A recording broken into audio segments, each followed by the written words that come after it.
Hello. आज हम लोग पढ़ने जा रहे हैं क्लास 9th का पॉलिनोमियल चैप्टर। ये क्लास 8 से कनेक्टेड है, जो हम लोगों ने पढ़ा था आइडेंटिटीज, अलजेब्रिक आइडेंटिटीज इन फैक्टराइजेशन चैप्टर। उससे रिलेटेड ही है। Let's start. सबसे पहले तो आइडेंटिटीज हम लोगों ने जो क्लास 8 में पढ़ा था वो सारी देख लेते हैं। Algebraic identities. First identity was 8 plus y, x plus y whole square is equal to x square plus 2y plus y square. वैसे ही x minus y whole square is equal to x square minus 2x plus y square. Third identity was x square minus y square is equal to x plus y and x minus y. Fourth identity was x plus a in second bracket x plus b is equal to x square plus abx plus ab. ये सारी identities हम लोगों ने already पढ़ी हुई है class 8 में in factorization chapter. इस चैप्टर जो पॉलिनोमियल है उसमें हम लोग पढ़ने जा रहे हैं reminder theorem and factor theorems. तो सबसे पहले है polynomial in one variable. Polynomial in one variable मतलब एक एक्सप्रेशन दिया होगा, एक अलजेब्रिक एक्सप्रेशन दिया होगा। For example x square plus 2x, तो इसमें जो x वाला टर्म है, total number of terms in this equation is 2। X square and 2x, तो वो सारे हमारे टर्म्स हुए। वैसे ही अगर उसको कोएफिशिएंट अगर हम लोगों को जानना है तो उसका कोएफिशिएंट होगा एक्स स्क्वायर। तो एक्स स्क्वायर के साथ जो भी नंबर होगा that will be its coefficient. तो उसके साथ नंबर है 1 because x square is only there. X square का कोएफिशिएंट नंबर विल बी 1।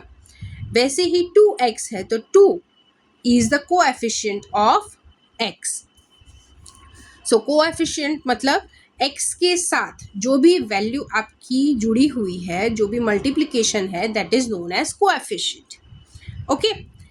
अगर जो तुम्हारा कांस्टेंट टर्म है, फॉर एग्जांपल दिया है -x³ plus 4x square plus 7x minus 2, तो इसमें कांस्टेंट टर्म तुम्हारा -2 है। -2 के लिए कांस्टेंट टर्म और कांस्टेंट टर्म के लिए पॉलिनोमियल ऑलवेज 0 होगा। Okay, that is clear.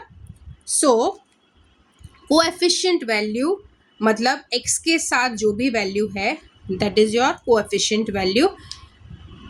Polynomial constant के लिए जो भी टर्म होगा दैट विल बी ऑलवेज 0। उसका कोएफिशिएंट अगर लिखना है तो x रेज टू 0।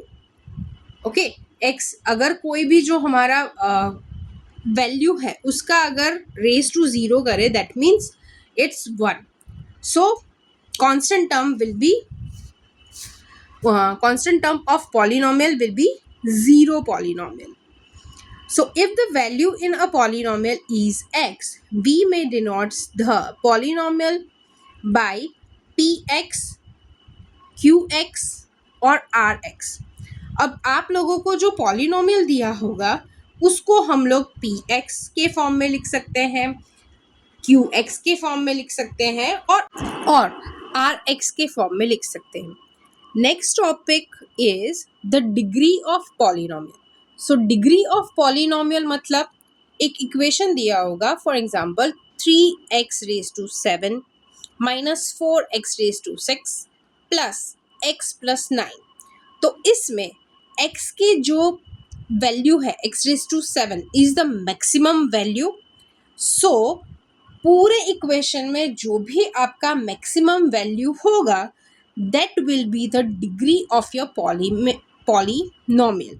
जो हाईएस्ट वैल्यू जो x की होगी वही आपकी होगी डिग्री ऑफ पॉलिनोमियल। तो ये जो इक्वेशन है 3x raise to 7 minus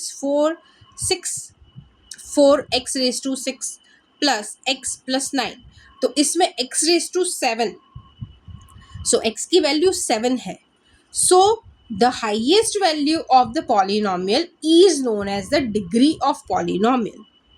okay, अगर आपका जो भी कांस्टेंट पॉलिनोमियल है that is 9 in the same equation, तो उसकी वैल्यू होगी 0. Is it clear? अगर कुछ भी डाउट हो तो प्लीज कमेंट में लिखिएगा. Next is linear polynomial. Linear polynomial मतलब हम लोग पॉलिनोमियल को कैसे डिनोट करते हैं? px, qx, rx. So linear polynomial मतलब px is equal to 4x plus 5. So यहाँ पे px की वैल्यू 4x प्लस 5 दी है, qy उसकी वैल्यू दी है 2y, rt उसकी वैल्यू है t प्लस √2, su तो उसकी वैल्यू दी है 3 माइनस u.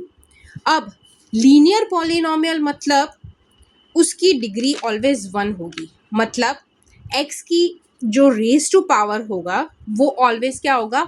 1.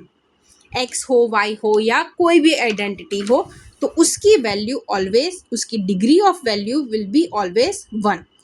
और एक बात, लीनियर पॉलिनोमियल में या तो एक टर्म आएगा या तो दो टर्म आएंगे.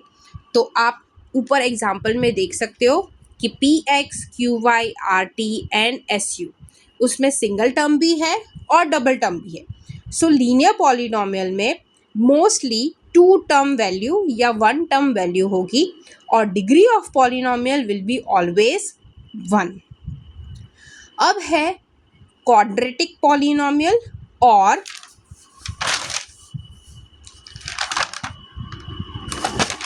Binomial. Okay, so quadratic polynomial मतलब जिसकी डिग्री की value, so a polynomial of a degree 3 होगी, उसमें डिग्री की वैल्यू वो होगी 2, क्योंकि उसमें स्क्वायर होगा, x raise to square, y raise to square, u raise to square, t raise to square etcetera. So उसकी डिग्री वैल्यू होगी 2 और उसमें टर्म्स होंगे 3. ओके, सो उसको क्या बोलते हैं? Quadratic polynomial. Next is cubic polynomial. तो उसमें डिग्री की वैल्यू होगी will be 3 and term will be 4, 3 और 4. ओके, तो 3 टाइप के पॉलिनोमियल्स है. लीनियर पॉलिनोमियल जिसमें डिग्री की वैल्यू है 1 और टर्म्स होंगे 2. नेक्स्ट इज क्वाड्रेटिक पॉलिनोमियल, उसमें डिग्री की वैल्यू होगी 2 और टर्म्स विल बी 3.